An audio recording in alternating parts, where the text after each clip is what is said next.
Hi everyone. So ఈ వీడియోలో నేను స్టూడెంట్ యొక్క టోటల్ మార్క్స్ అండ్ అట్లాగే పర్సంటేజ్ మనం క్యాలిక్యులేట్ చేస్తున్నాం.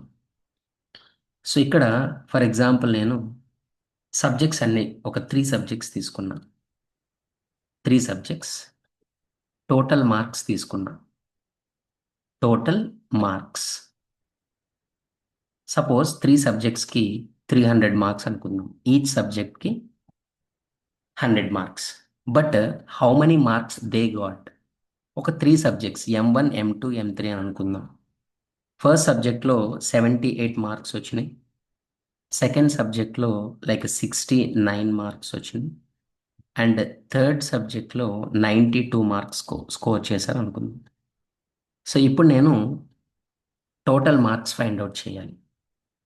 సో టోటల్ మార్క్స్ ఎన్ని అంటే how many marks obtained. So ఎన్ని మార్క్స్ వచ్చినాయి టోటల్గా?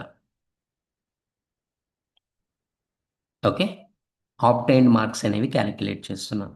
M1 plus M2 plus M3. So ఇప్పుడు నేను పర్సంటేజ్ క్యాలిక్యులేట్ చేస్తున్నాను. పర్సంటేజ్ని మనం ఎట్లా క్యాలిక్యులేట్ చేయాలి అని అంటే, ఆబ్టైన్డ్ మార్క్స్ ఉన్నాయి కదా, ఆబ్టైన్డ్ మార్క్స్ని 100తో మల్టిప్లై చేసి డివైడెడ్ బై టోటల్ మార్క్స్ ఏవైతే ఉన్నాయో సో దాంతో డివైడ్ చేయాలి. జస్ట్ టోటల్ అని అంటున్నా, టోటల్. ఓకే, సో ఇక్కడ నేను ప్రింట్ చేయాల్సింది ఏంటంటే ప్రింట్. సో టోటల్ మార్క్స్ ఎంత అని ప్రింట్ చేస్తున్నా క్లియర్గా. టోటల్ని ప్రింట్ చేసా. Percentage F just up to 2 decimals print చేస్తున్నా.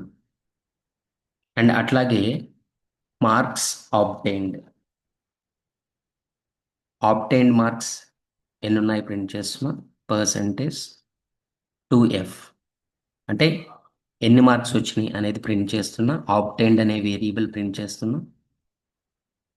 అండ్ పర్సంటేజ్ ప్రింట్ చేస్తున్నా. మార్క్స్ పర్సంటేజ్ ఎంత వచ్చింది? Percent 2F. ఇక్కడ నేను పర్సంటేజ్ని ప్రింట్ చేశా. So when you run this code, look at the output. Total marks ఎంత? 300 అనేది టోటల్ మార్క్స్. అండ్ ఆబ్టైన్ మార్క్స్ ఎన్ని వచ్చినాయి? 239 మార్క్స్ వచ్చినాయి. అంటే పర్సంటేజ్ క్యాల్కులేట్ చేసాం. పర్సంటేజ్ ఎంత వచ్చింది?